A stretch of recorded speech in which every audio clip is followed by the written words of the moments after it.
All right, ladies and gentlemen, we are going to have, welcome back to the stage, Chad Anger, along with Ed Bishara, managing partner of Bishara Migration Law, and Meet Shaw, managing director of EB5, Florida Regional Center. Let us welcome all three of you on stage. Thank you for joining us today. Thank you, everyone.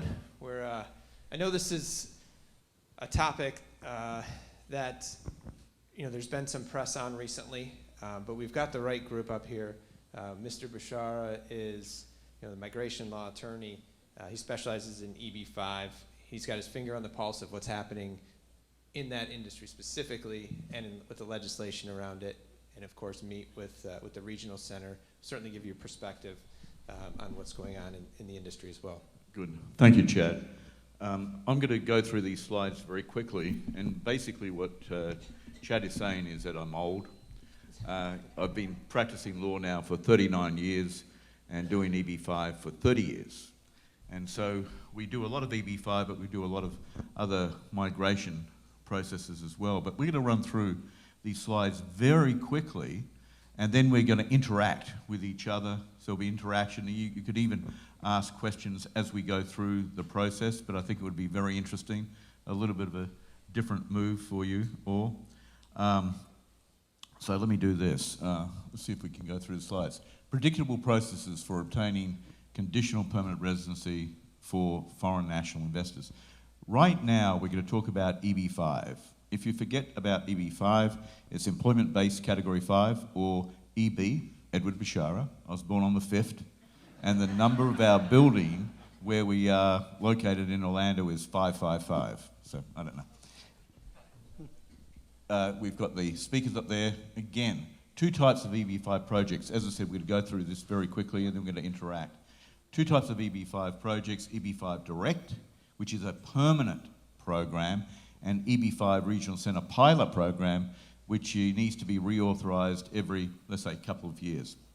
EB5 Direct basically is the program where you invest in a project managed by the investor themselves or a group of operators, developers, where you have to create per investor 10 full-time jobs for US citizens or permanent residents. The EB5 Regional Centre program basically is where the investors invest in a group that's managed by operators and developers, but that group operates under an umbrella of a license or designation called a regional centre license. Regional centre, it's not a building. You can have more projects in one region. Regional centre translated means business activity or employment creation. Now, over the past several years, and especially since 2007, we looked at the EB5 Regional Centre program blossom. We have probably starting off and going back in the early days, we had about 5 regional centres. Then from 2007, we're up to 800 regional centres or projects with those licenses. And they're just licenses. So you can apply for the license. Any developer, any corporation can apply for the license, get it, or nowadays, because it takes so long to get that license, we can have hotels. So hotels could be the projects, for example, where they rent the license from another corporation that already has the regional centre license. The difference is that each of the investors invest $500,000 today in a target employment area or rural area. Target employment area means area of high employment. We're going to get to the explanation very quickly. And the good news is target employment areas, areas of high employment. Because of the pandemic, unfortunately, the unemployment rate has increased. So therefore, there are more areas that are going to be considered target employment areas today. 500,000 rural TA, or if it's not in those areas, then it's a $1 million investment.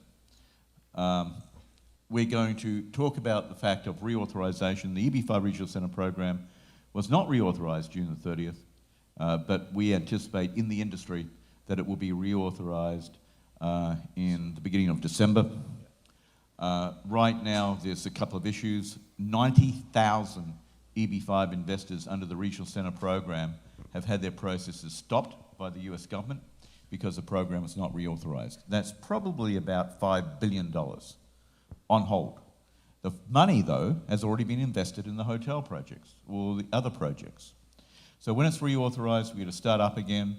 Hopefully we'll get a longer reauthorisation and we'll get grandfathering in of all the EB5 investors. Wonderful. We have projects that we've worked with. We were one of the professional team members for the City of Miami. We did locally, we did Westgate, created their EB5 Regional Centre program. And then basically, we have working with large, regional centres where in the heyday, when we were bringing in a lot of Chinese investors, etc., a few years ago, we were bringing in $50 million per week in EB5 money, okay? So it still can be done.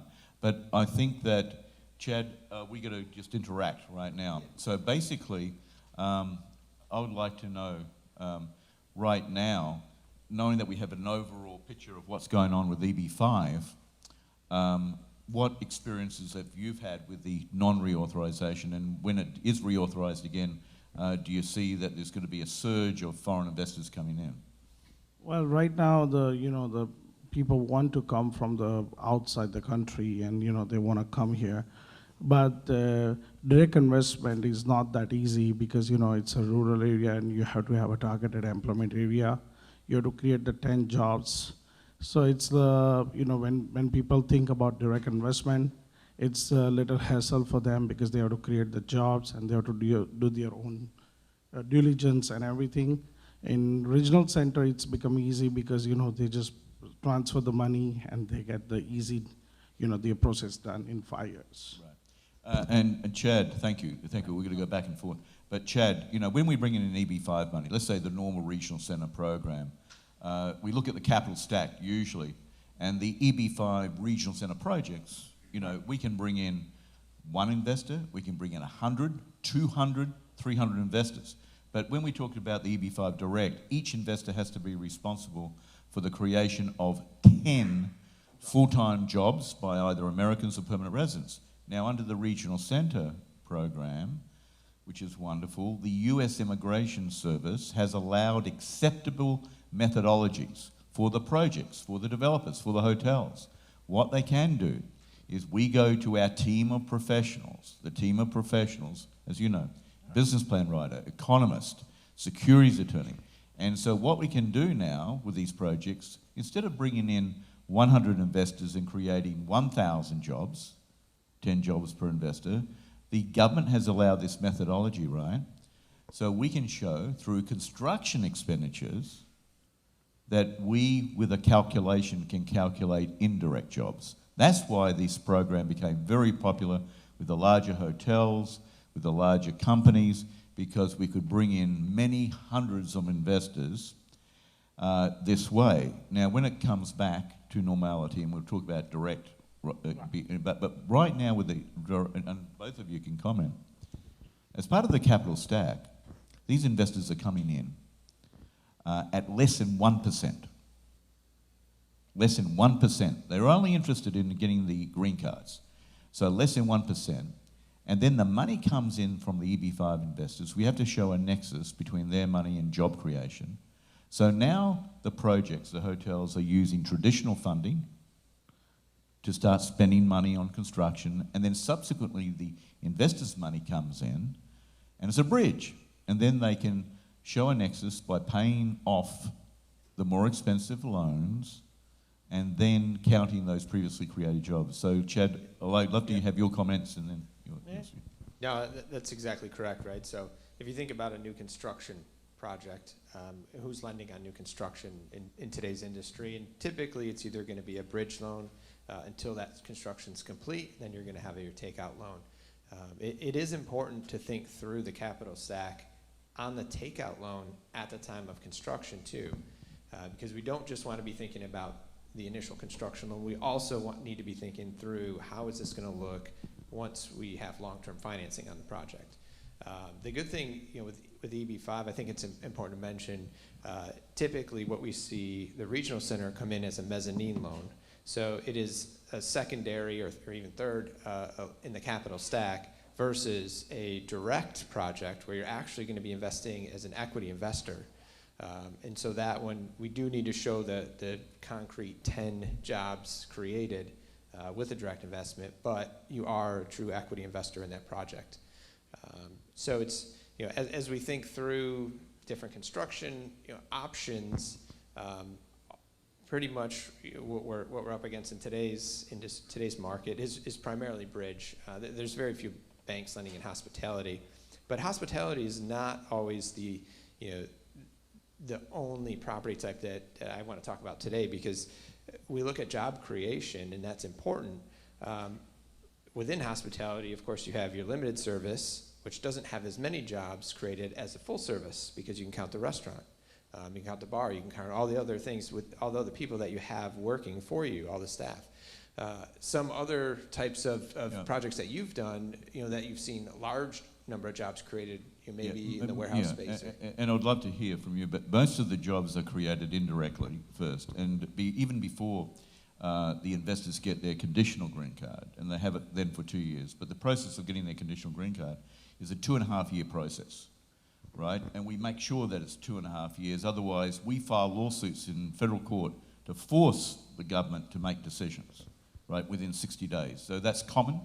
The investors don't get penalised for suing the government, but we do it on a regular basis. But right now, I think that what we want to do, and Jan wants me to do this, if you get with the wrong team, the wrong projects, the wrong business plan writers, the wrong financial institutions, you're going to be wasting your money. So Jan, I have $500,000 right here. Right? 500,000. I'll take it. Okay. I will take it. So with the 500,000, if I'm Jan, Yeah. if I'm going to do this, But why you do that is disgusting. it's disgusting, because that's what's going to happen to the investors' money if they get with the wrong projects, the wrong team of professionals, the wrong banks, the wrong financial institutions, the wrong regional center project. That's what's going to happen. You're going to throw away $500,000, right? So it's best to get with the right team. Thank you, Jan. Shall I stay here? Can I keep the money? Can I watch money?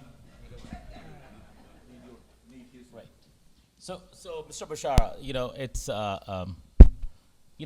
few things. I know EB5 program is not is closed down yet. And what is the difference between the direct money investments versus the regional center at this time? Well, after 30th June, the regional center is on hold, and no any applicants can do under the regional center. So now everybody who wants to apply for a green card, they have to go through the direct investment, but the direct investment has to be in a targeted employment area. So it's basically like, you're investing the money, but make sure that, or whatever the money you're putting, it going to the targeted employment area.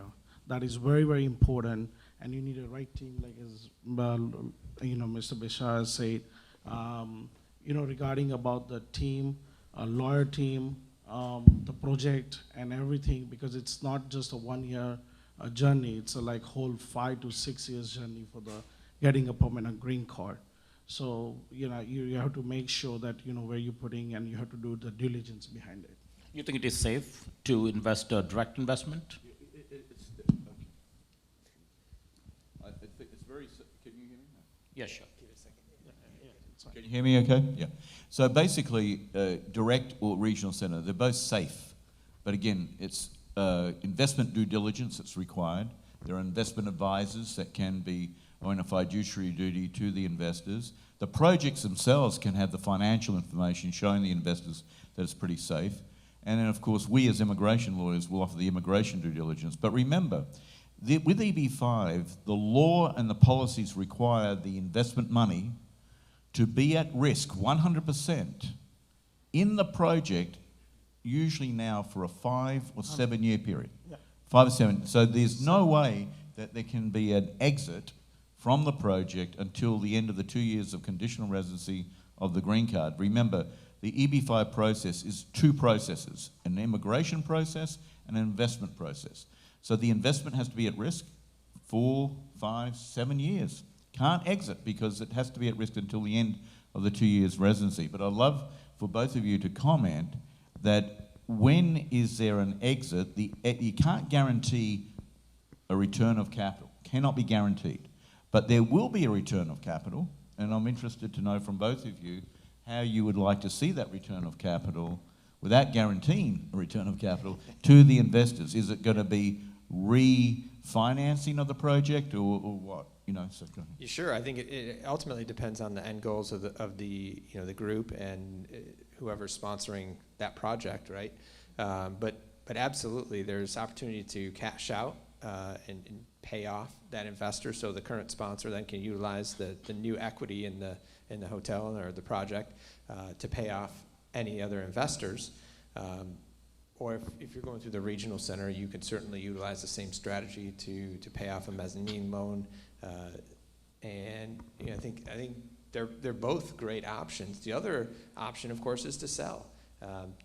As you're building equity in that project or that hotel, as you get that hotel built, it's typically worth more after it's completed, and then they have a stabilization value too. So as that hotel ultimately stabilizes and shows profitability for, call it 12 months or longer, now you have the ability. Now it's really finance ready, and what that means is an investor can come in and buy that property from you, and you've appreciated in value that hotel just by simply showing performance. Mr. Bashar, a quick question. So you're saying that is the they can come as an investor visa and file for their immigration, green card and all that, and after a couple of years they come back and take out their equity. Is that legal? No. I'll tell.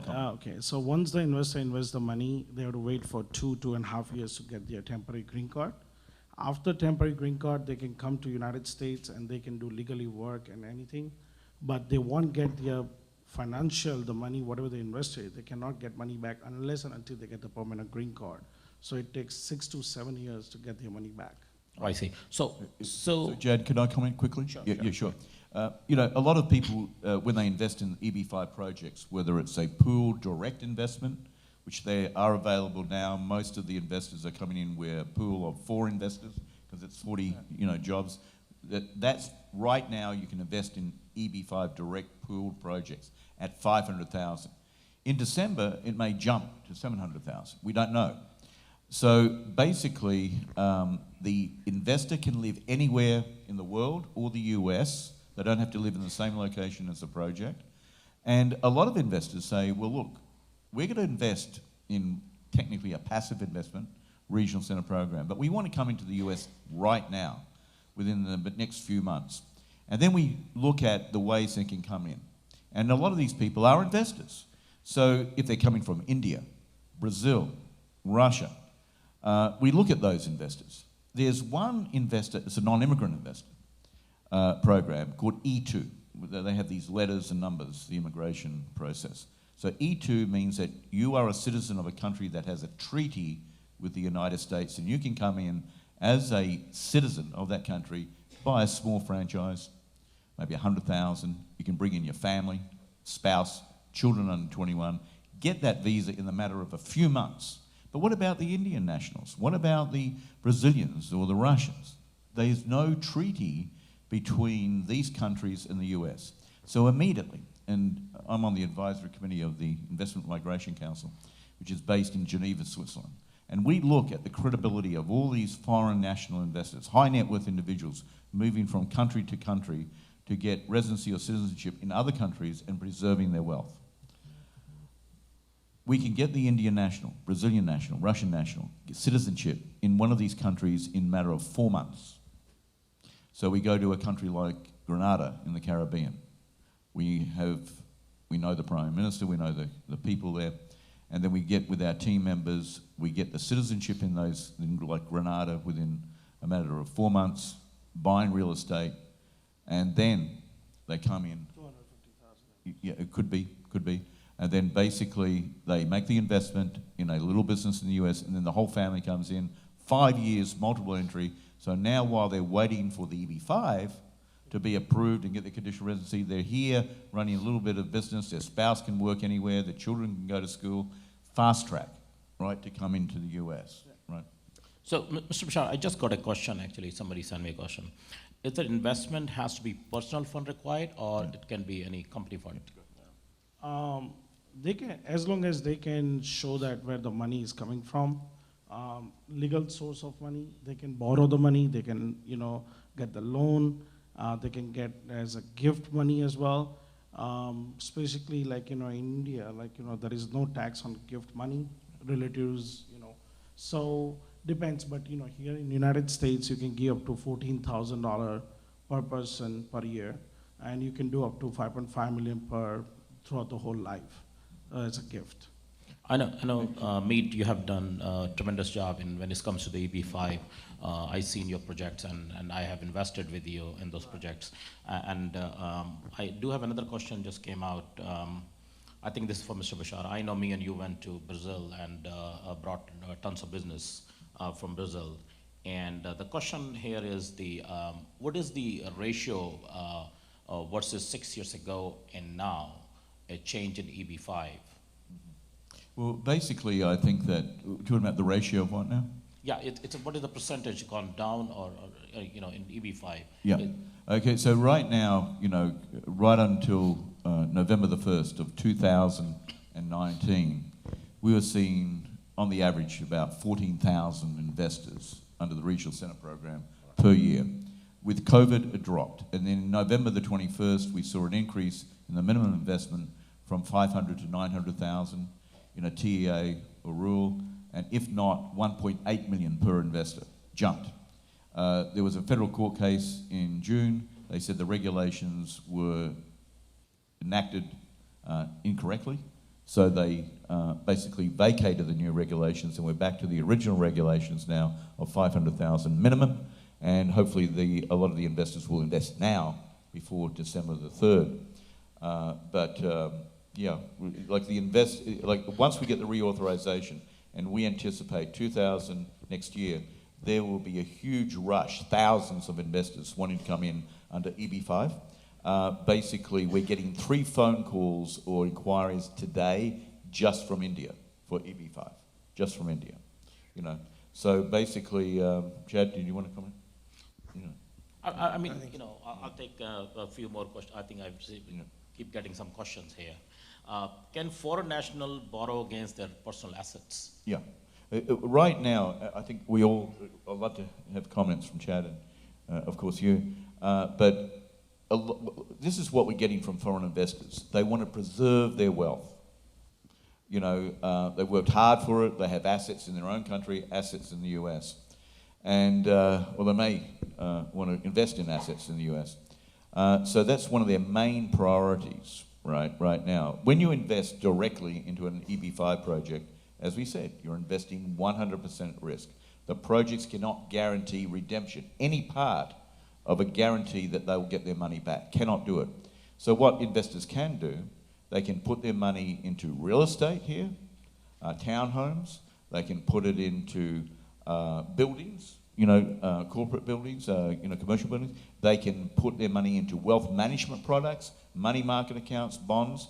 Then they go to financial institutions and borrow against the assets that they've already purchased, use that borrowed money to then invest as their personal funds into projects. So now they're seeing a higher rate of return based upon their these investments. They can borrow the money and then put them into the EB-5 projects, which they're probably only getting less than 1%. In EB-5 Direct now, you could be seeing 4 to 5%, but the reason why the program become popular, remember, amongst these regional centres and yourself, is that the EB-5 money is cheaper than traditional funding. And they can even borrow off of securities or currencies within their own market too. It's not just within the US. They can take money out, put their money at risk in their own market and use that leverage to then invest into the US. And that would be preferable, because if they want to get borrowed money in the US, you don't want to sell all your assets in the foreign country. Right? unsecured loan as well. Yeah, yeah. So, Yeah. so Mr. Bashar, is it risky to invest in regional center or not? Well, remember, the law says that it has to be at risk 100%. Doesn't matter whether it's a direct or regional. Yeah. It has to be on a risk. Yeah. Oh, I see. Now the good news is this. There's a financial group that approached me 2 weeks ago. And what they're willing to do is that even though there cannot be any return of the investment amount before they obtain their until the end of the conditional green card period, Yeah. which is 2 years. But this financial group said something very interesting. They will look at the investor's petition, and especially if the investor's petition, which is the 526 petition, approved, right? And again, they're still about 4 years, 5 years away from seeing any return of capital. This group will come in and look at the investor's 526 being approved, and they will say, okay, we're going to lend you money against your interest in the project, maybe up to 250,000, and you're going to promise to pay us the loan back, interest only. And so when they word the loan agreement, that when there's a return of capital legally, still at risk, and that capital is converted into their personal funds and they attach those personal funds to pay off the loan. So when a lot of these people are saying, well, look, you know, we've got our money tied up for 7 years, maybe after 2 years they can see maybe 250,000 back in their own pockets. Very good. So Mr. Bashar, can you put a little bit highlight on what are the current U.S. visas available today to invest and live and work in U.S.? Yeah, I think we mentioned the E2, we mentioned intra-company transfers, L1s. We have a lot of very large companies out of India, for example, or Russia, Brazil, and they have huge operations, but they're owned by nationals of a treaty country. They make an investment in a subsidiary in the US, they transfer all their executives because they can under the E2, not just under intra-company transfers, and then it gives them more time to be here while their EB5 investment is being achieved. So a lot of the investors are owners of very large companies, right? So there's ways that they can come in as non-immigrants first, and then they can wait for the green card. Now, I just wrote an article for EB5 Investors magazine a couple of months ago, talking about the cost analysis between different visas, and we concluded after that cost analysis that the EB5 regional centre projects are the least expensive way of bringing the family into the US for permanent residency. I don't know if you want to comment on that. Yeah. It's under the EB5 regional centre. Yeah. So, you know, people wouldn't like, you know, they like to invest the regional center because, you know, they don't have to worry about the creating jobs. And once they invest the money, they just put the money inside the project. But the only thing is they have to wait till another 5 to 7 years. That's basically for the regional center, right? And EB5 Direct is the same time frame, you know, for getting the money returned. Right. Yeah. I think some of the questions that we see the too is let's say you're a sponsor, you have a project, I want to build this new hotel, but right now lending restrictions on construction, specifically for a hotel, are very difficult. They're very difficult to get financed, and you need to put more money down. EB5, we'll call it direct right now because that's all that's available, but in that scenario, if you have a project and you need to find additional capital, this is a great way to get additional capital and talk to us about, you know, helping with your project, and we can have EB5 investors come in. And there's no, you know, restriction on the number of EB5 investors. If you're part of your capital stack, you may say, well, look, we want 90% in EB5 foreign money. You can do it. You can do 100%. But a lot of the foreign investors like the idea that when they go and invest in a project, if there's a good ratio where they know that if they don't fulfill, the projects don't fulfill bringing in all the investors, they can still complete the project with non-EB5 funding. Right. Mr. Bashar, see, I know you just mentioned something. They want to develop a 40% or 45% money into the project. So say that is your investment is about $100 million. And what is the percentage for EB5 has to be capped? It can be anything. It can be anything. You know, like, I mean, put it this way, you know, a few years ago, I think a lot of the larger, regional centres and even smaller ones, they were trying to attract investors. Remember, the investors don't expect in the regional centre program any more than 1%. That's all they want. Their goal is to get the green card.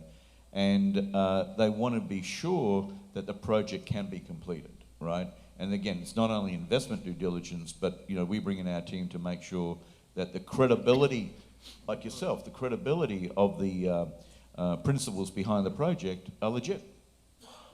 Yep, that's right. So EB5, when you're borrowing towards, in this country from the lender, are the rates a little bit different, Chad, or there's the ongoing rates? Yeah, honestly, lenders don't really care because most of our lenders are going to be in a first position, right? So that's what they care about is how much money is invested in the project to get them to a loan to cost that's comfortable. And so they don't necessarily care about the capital stack as much. We would need to think through the takeout loan eventually because some lenders there may care, but ultimately there you have additional equity, so certainly there are other options. But I would say though, if we utilize, let's say, bridge financing, for example, right, and they need 40% equity, you need to contribute 40% down to finance the new construction hotel project. The bridge lender doesn't care if the 40% comes from the sponsor, the owner, or if it comes from EB5. They just need to hit that LTV number, LTC number. Oh, I see. And- Okay. So you would have an intercreditor agreement. Yes. Yes. Okay. Yeah. But also, I think that remember the EB5 money coming in could be subsequent to the projects using the non-EB5 money to start construction. Right? Yeah, you certainly need to be mindful of where the project is located, right, to understand the contribution number, and two, the job creation. So even though the lender doesn't care and the sponsor says, I want to have this much contributed, we need to make sure it checks the boxes. Right. So, Mr. Bishara, say that as I build a hotel for $100 million, right? If I build a hotel for $100 million, right? And right after 2 years, I got a offer on it for $150 million. And it's all the investors, foreign investors out there. And they're not partners, they are investing partners. So what is next? Is that any cap to it, or? Yeah, just very quickly, in an EB5, and I'd like for you to comment too, but in an EB5 regional centre project, it works this way, and it's permitted to work this way. The investors will invest in a separate legal entity called the new commercial enterprise. So that's where they place their money at risk investment. That legal entity, the new commercial enterprise, will then loan the money to what's called a job creating entity, where the developer owns the land. This is where they're going to construct under the umbrella of the job creating entity. So even though you cannot have redemption guarantee the return of the money, but you can have a guaranteed repayment of a loan from the job creating entity to the new commercial enterprise. That's the way we can guarantee the return of that money. Great. So let me ask the audience actually, how many people actually, can you please raise your hand, have done EB5 project? Right at the back. I'm going to come back to your backside. I want to hear from you. Let me come out there. So what kind of project you have done, sir? Can you stand up, please? I want to come out there. I'm going to get you. Hotel project in North Dakota. We know each other. We do. That's great. So tell us a little bit about that project. Well, obviously, it's dependent upon oil and gas, which dropped. Now it's back up to where it should be, at $80 a barrel. COVID didn't help. So basically, what we have left to do is go vertical on the hotel. Everything horizontal is done. Permitting is all done. It's just a matter of which, Chad, you could help get me the money to go vertical. Let's talk. Other than that, it's good. Also in North Dakota, you're pretty limited on when you can build. They have pretty bad weather up there for 5 months out of the year. which could get down to 30 or 40 degrees below. So unless you have an enclosed building, you really can't do outside work, or you can freeze, you know. So other than that, yeah. Well, that's why you have to move to Florida, right? All right, great. So Chad, he's looking for some kind of sort of lending again. I guess it's a equity. Anybody else done any project from EB5? I know my friend Mike, he's going to be doing one, right? Let's talk about it. Mike, what do you think? I know you have inquired about EB5 and you were very interested to do a project. Talk about it a little bit. Well, I've got a couple of projects. The one in Daytona Beach is in flux right now. It's 200 units on the ocean, and we'd like to do some EB5 funding. We own the property, and I'm here to find out what's going on. By the way, he's my partner. He's doing the hotel with me. So, anybody else? Any questions? Hi, thank you for being here today. My name is Alexandra. I'm with KW Commercial. We have a few projects, my partner Steve and I, and we are definitely interested in finding out how our developers really get to be the sponsors. So working with, like yourself, law firms to bring these clients who are able to do the 500, 700, or whichever one amount comes afterwards. Well, what we have to do is create compliant documentation for the developer, for the operator.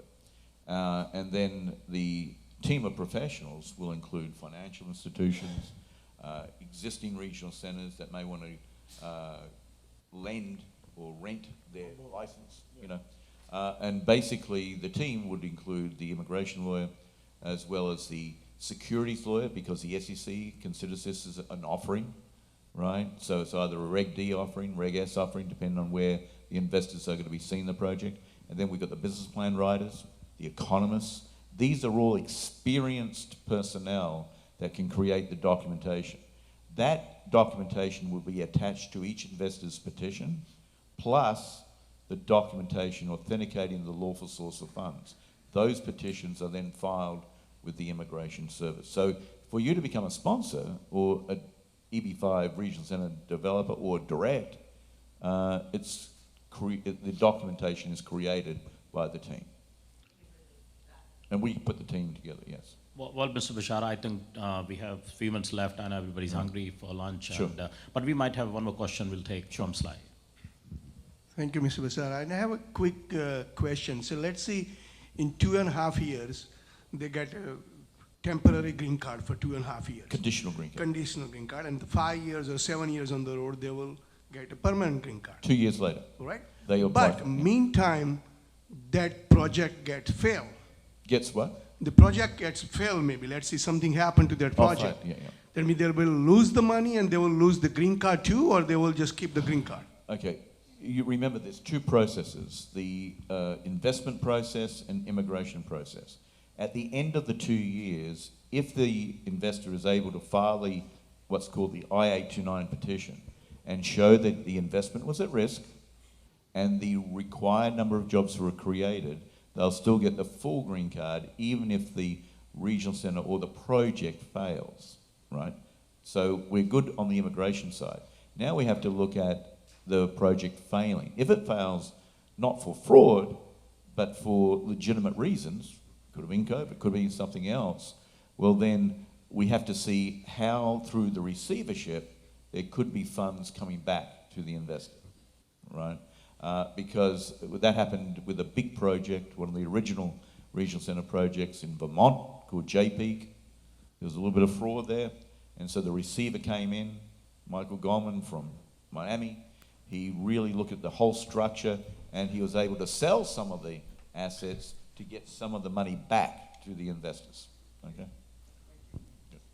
Mr. Bashara, I think I just received another question here is, what is the age limit per family? How many people can come with one green card? Like there's no age, but husband, wife, and children has to be under age of 21. So, if you have 3 kids but under age of 21, all can be in one file. Yeah. Now, So one caveat.